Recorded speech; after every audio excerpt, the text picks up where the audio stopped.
Go.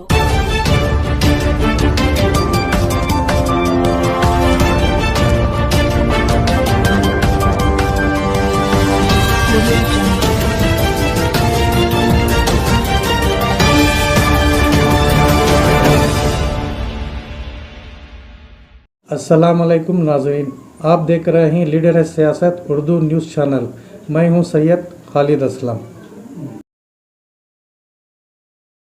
ಅವರು ಡಿಜೆಹಳ್ಳಿ ಕೆಜೆಹಳ್ಳಿ ಗಲಭೆ ಹಿಂಸಾಚಾರ ಮತ್ತು ಅಮಾಯಕರ ಬಂಧನ ಬಗ್ಗೆ ನಿಮ್ಮೊಂದಿಗೆ ಸಂಕ್ಷಿಪ್ತವಾಗಿ ಮುಕ್ತ ಮನಸ್ಸಲ್ಲಿ ಸತ್ಯಾಂಶವನ್ನು ಹೇಳಿದ್ದಾರೆ। 11 अगस्त 2020 उस काली रात बेंगलुरु के अंदर जो है बच्चा ज़िंदगी भर नहीं भूलेगा। डीजेहಳ್ಳಿ केजेहಳ್ಳಿ के लिमिट में अचानक से एक नवीन नाम का आप सल्लल्लाहु अलैहि वसल्लम के बारे में गुस्ताखी कर फेसबुक में एक कमेंट पोस्ट करता है। तो उस फेसबुक के कमेंट को सोशल मीडिया में ऐसा सर्कुलेट होता है, एक वाइल्ड फायर जिसे कहते हैं, जंगल में जिस तरह आग फैलती है उस तरह सोशल मीडिया में एक मैसेज फैलता है। जैसे ये मैसेज तकरीबन 7-7:30 के दरमियान में मुझे ये मैसेज एक व्हाट्सएप ग्रुप में आता है। आने के बाद में इमीडिएटली मैंने वहाँ के डीसीपी नॉर्थ ईस्ट डिवीज़न के डीसीपी केजेहಳ್ಳಿ और डीजेहಳ್ಳಿ के सर्कल इंस्पेक्टर्स को फॉरवर्ड किया हूँ। फॉरवर्ड करने के बाद में उन लोगों को नीचे कमेंट मैसेज भी किया, सर ये एक मैसेज ऐसा इस तरह वायरल हो रहा है, आप मेहरबानी से इस इशू को हैंडल कीजिए बोलकर। उसके बाद में हम लोग लीगली इसकी कार्रवाई करने के लिए पुलिस स्टेशन के पास जाते हैं। वहाँ पर देखते हैं ऑलरेडी चंद मस्जिद के जिम्मेदार और चंद उलमा वहाँ पर मौजूद रहते हैं। अंदर एसीपी बानेसवाड़ी के एसीपी रवि प्रसाद वहाँ पर बैठे थे। तो जाकर वहाँ पर उनसे बातचीत किए तो थोड़ी देर में बाहर से कि डीजेहಳ್ಳಿ स्टेशन के पास बाहर से शोर शराबे की आवाज़ आने लगी। तो डीसीपी के साथ एसीपी के साथ में बाहर निकल कर आकर देख रहे हैं तकरीबन 50 से 60 लोग जो है वहाँ पर मौजूद थे। मौजूद होने के बाद में डीसीपी रवि प्रसाद ने डीजेहಳ್ಳಿ स्टेशन का पब्लिक एड्रेस सिस्टम माइक जो था अवेलेबल वहाँ पर माइक देकर बोले, आप लोग कोविड-19 पैंडेमिक के दौरान में, कोरोना के पैंडेमिक के दौरान में बहुत बड़े लेवल में आप लोग वहाँ पर रिलीफ का काम किए हैं और आपकी कम्युनिटी के लोग हैं, आप थोड़ा इनसे मुखातिब होकर बोलो कि इन्हें पुलिस की तरफ से बहुत स्ट्रिक्ट एक्शन लिया जा रहा है तो यहाँ से डिस्पर्स हो जाए। तो उस दिन मैंने मैसेज भी इतना ही दिया था, आप सल्लल्लाहु अलैहि वसल्लम के बारे में अगरचे कोई गुस्ताखी कर रहा है तो कोई भी मुसलमान दुनिया का जो है बर्दाश्त नहीं कर सकता, ये हमारा सेंटीमेंट है। मगर उनकी भी एक कहना उनका भी यह है कि जिस मुल्क में है हम लोग, उस मुल्क का कानून भी हमें हमारे मज़हब के बराबर हमें अहमियत देता है। तो उस कानून के तहत कोई भी यहाँ पर कुछ भी एक दंगा फसाद का माहौल नहीं कर रहा है। आपसे रिक्वेस्ट करता हूँ मेहरबानी से, अल्लाह का वास्ता, जिनके लिए आप लोग आए उनका वास्ता आप यहाँ से चले जाओ बोलकर ये इतना ही मैसेज में दिया। देने के बाद में माहौल इतनी ख़राब बिगड़ा वहाँ पर, उसकी हद नहीं। सारी रात मैं, हमारे सगायापुरम के वार्ड प्रेसिडेंट मसूद, डीजेहಳ್ಳಿ के वार्ड इंचार्ज अयाज, तीनों लोग मिलकर पुलिस वालों के साथ कांधे से कांधा मिलाकर पूरी रात प्रोटेक्शन दिए है स्टेशन को। ऑफिसर्स को हम लोग ह्यूमन चेन फॉर्मेशन कर ऑफिसर्स को प्रोटेक्शन दिए, जबकि 2 बार सर को मेरे पत्थर लगा और पाइप से लाकर मुझे भी अटैक किया गया। मेरी गाड़ी स्टेशन के पास थी, बुलेट पूरी गाड़ी जल गई गलाटे के दौरान में। इतना बावजूद होने के बाद हमारी जानों की परवाह करते बगैर सारी रात पुलिस स्टेशन में रहकर पुलिस इंस्पेक्टर्स के साथ 1 मिनट भी इन लोगों को कहीं भी जाने ना दे बगैर पूरी रात खड़कर वहाँ पर एक ये जो किए डिफेंस का, वहाँ पर जो मॉब को डिस्पर्स करने का काम किया। करने के बाद अचानक 3 बजे मैं खुद जाकर डीजेहಳ್ಳಿ के इंस्पेक्टर को बोला, घर से फ़ोन आ रहा है मुझे, फैमिली परेशान हो रही है तो मुझे घर जाना। बोलने से बोले नहीं, आपकी गाड़ी भी जल गई है, केजेहಳ್ಳಿ के पास कहीं पर फायरिंग चल रही है, माहौल अभी ठंडा नहीं हुआ, मैं खुद आपको हौसला में ड्रॉप करने के लिए बोलता हूँ। कर बोलने वाले शख्सियत 5-10 मिनट के बाद अंदर बुलाने के बाद इमीडिएट हम तीनों को अरेस्ट कर लिए। करने के बाद इमीडिएट पहले जैसे अरेस्ट किए, पहले हम तीनों का मोबाइल, दोनों का मोबाइल वहाँ पर सीज किए। सीज करने के बाद हम लोगों को अंदर लॉकअप में डाल दिया।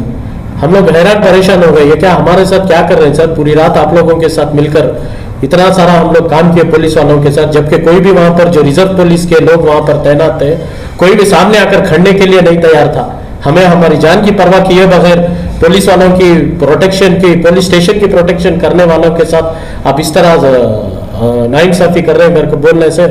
2 मिनट में जैसे हम लोगों को अरेस्ट होता है 2 मिनट में आर अशोक वहां पर आता है, आकर एक स्टेटमेंट वहां पर फिर एक कम्युनल स्टेटमेंट देता है। ये जो भी हुआ ये पर्टिकुलर ऑर्गेनाइजेशन, पर्टिकुलर पार्टी वाले प्लान कर किए हैं। इंसिडेंट को हुए चंद मिनट या चंद घंटे भी नहीं हुए, ये लोगों को ऑलरेडी मालूम हो गया कि प्लान कर साजिश की गई बोलकर। आप लोगों को बेहतर मालूम है नवीन का राब्ता किससे है और कौन इसके पीछे प्लान किए, कौन इसके पीछे साजिश की, आप लोगों को बेहतर मालूम है। और वहां पर हर पॉजिटिव पॉलिटिक्स की तरफ एचडीपीआई अल्हम्दुलिल्लाह 21 तारीख को 12 साल कंप्लीट हुए हैं। एक पॉजिटिव पॉलिटिक्स की तरफ सारे हिंदुस्तान में डेमोक्रेसी को मद्देनजर रखते हुए कॉन्स्टिट्यूशन को सामने दायरे में, कॉन्स्टिट्यूशन के दायरे में रहकर जो एक पॉजिटिव पॉलिटिक्स की तरफ एचडीपीआई जो अपने बढ़ते कदम को बहुत तेजी से बढ़ा रही है, इसे रोकने के लिए वहां पर उस दिन हमें पर्टिकुलरली टारगेट किया गया, मुझे पार्टी को टारगेट किया गया। उसके बाद में जैसे अरेस्ट हुए कोतनूर स्टेशन को लेके गए, कोतनूर स्टेशन में लेकर जाने के बाद कांस्टेबल हीरेन बोलकर एक कांस्टेबल था और वहां का 2 सब इंस्पेक्टर्स और साथ साथ उनके 2-3 ऑफिसर्स, इतनी बुरी तरह हमारे साथ बिहेवियर था इन लोगों का। एक जानवर के साथ एटलीस्ट आप लोग एक अच्छा से सलूक करेंगे, इतना इनका हमारे पर जुल्म था। मार कर थका दिए। जब पानी की सोच लग रही बोलकर पानी पूछे तो बाथरूम से पानी पकड़ कर लेकर आके दिए लोग। एक वर्दी पहनने वाले के दिल में अगरचे इतना एक कम्युनिटी के बारे में, कम्युनलिज्म के बारे में है बोले तो आप लोग सोचना किस मोड़ पर हमारा हिंदुस्तान जा रहा बोलकर। मगर फिर भी अल्हम्दुलिल्लाह कर्नाटका की जुडिशरी के ऊपर, पहले तो हिंदुस्तान के संविधान के ऊपर और कर्नाटका की जुडिशरी के ऊपर हमें बहुत यकीन था कि हमें यहाँ पर नहीं तो भी हमें कोर्ट में जरूर इंशाल्लाह इंसाफ मिलेगा बोलकर अल्हम्दुलिल्लाह हाई कोर्ट ने फिर से एक बार कर्नाटका के जुडिशरी में एक हिस्ट्री इन्होंने किया है कि ऐसा एक स्टेटमेंट, ऐसा एक ऑर्डर्स पास करके इन्होंने बता दिया कि जुडिशरी जो है जब से हिंदुस्तान आज़ाद हुआ तब से लेकर आज तक भी किसी के दबाव में नहीं है, किसी के प्रेशर में आकर काम करने वाली एक जुडिशरी, ये एक डेमोक्रेसी का जो हिस्सा भी है, ये हिस्सा किसी के दबाव में आकर काम करने वाला नहीं है बोलकर फिर से एक सही एग्जाम्पल जुडिशरी ने सेट किया है। और आने वाले दिनों में जो बाकी लोग एट्रॉसिटीज SC/ST एक्ट में जो बुक किए हैं या और थोड़े UAP एक्ट में अभी भी थोड़े हैं, उनको भी इंशाल्लाह इंसाफ मिलेगा बोलकर जुडिशरी के ऊपर पूरा भरोसा है हमें आने वाले दिनों में। और आप और मुझे एक पॉजिटिव पॉलिटिक्स को नज़र में रखते हुए हमारे हिंदुस्तान की डेवलपमेंट के लिए, कामयाबी के लिए और हमारे बच्चों के एजुकेशन और उनके मुस्तकबिल के लिए बहुत बड़ा काम करने का है। तो मीडिया वालों से भी मेरी एक दिल से गुजारिश यही है, चंद चैनल्स वाले अपने TRP के लिए, अपने जो एक्चुअल बॉसेस हैं उनको खुश करने के लिए जो मीडिया में बयास्ड न्यूज़ जो बताते हैं, इसे भी आप लोगों को अवॉइड करना है। जितना हो सके उतना आपको हद में रहकर काम करना है। और साथ ही साथ चंद ऑफिसर्स, मैं ऐसा नहीं बोलता उस दिन पूरा का पूरा पुलिस डिपार्टमेंट ये था, मगर वहां पर सिंसियर ऑफिसर्स, क्योंकि वहां के डिवीजन, वहां की जुरिस्डिक्शन के ऑफिसर्स के साथ हर बार हमारा उनका राब्ता एक बहुत ही अच्छे रिलेशंस में हम लोग काम कर रहे थे, क्योंकि सोशल सर्विस में, रिलीफ के काम में अक्सर पुलिस स्टेशन को हम लोग साथ में मिलकर, पुलिस ऑफिसर्स के साथ मिलकर काम करते थे। उस दिन पॉलिटिकली प्रेशर इतना किया गया, बहुत से ऑफिसर जो सिंसियर ऑफिसर्स वहां पर थे वो खुद अपने आंखों से पानी काट लिए कि हमें इतना मजबूर किया गया है कि हमें जानते हुए भी हक क्या है ना हक क्या है, साथ देने के लिए हमें बहुत मुश्किल हो रही है करके। तो मैं एक यही गुजारिश करूंगा कि मेरे इस मैसेज को आप कितना हो सके उतना मीडिया के जरिए से पहुंचाइए, ताकि आने वाले दिनों में एटलीस्ट ऐसे इंसिडेंट्स को ऑन टाइम जहां पर रोक सकते हैं वहां पर रोके। और सर इसमें एक मीडिया में ऐसा ट्रायल चला ये लोग, जैसा कि 500 लोग जो अरेस्ट हुए थे पूरे के पूरे SDPI बोलकर, तो अल्हम्दुलिल्लाह इसमें सिर्फ हमारे तकरीबन 6 से 7 लोग, और लास्ट बैच में जैसा कि हमारे डिस्ट्रिक्ट प्रेसिडेंट मोहम्मद शरीफ को अरेस्ट किया उस दिन, ना तो ये स्पॉट में थे ना तो ये वहां पर कुछ एक तो पार्टी के रिलेशन के अलावा हमारा एक पर्सनल रिलेशन भी है, एक भाईचारे की का हो, कुछ भी हो, तो ऐसे रिलेशन में एक फिक्र रखते हुए वो शख्स फोन करता है, क्यों ऐसा सब माहौल मीडिया में देखने के लिए देखा हूँ, आप इमीडिएट वहां से जाओ, घर वाले परेशान होते होंगे कर बोलकर ये कॉल जो किया, उस बुनियाद पर लाकर कॉन्स्पिरेसी ये लोग किए, डिस्ट्रिक्ट प्रेसिडेंट इन्वॉल्व था, डिस्ट्रिक्ट सेक्रेटरी इन्वॉल्व था बोलकर जो कॉन्स्पिरेसी कर हमें लोगों को फंसाए। तो इसमें देखेंगे तो हमारी तरफ से हमारे पार्टी के जो है तकरीबन यूएपीए में मिलाकर एक 12 लोग हैं बस। अभी मुजम्मिल पाशा इनको डीजे हंडी का पुलिस ने बुलाए थे कि आकर उधर थोड़ा गड़बड़ है तो तुम्हें इन लोगों को एक एड्रेस करके थोड़ा पैसिफाई। एक पुलिस ऑफिसर ने बुलाता है कि आपका कम्युनिटी का लोग है, आपका कम्युनिटी लोगों को जाकर आप आके थोड़ा तसल्ली देने से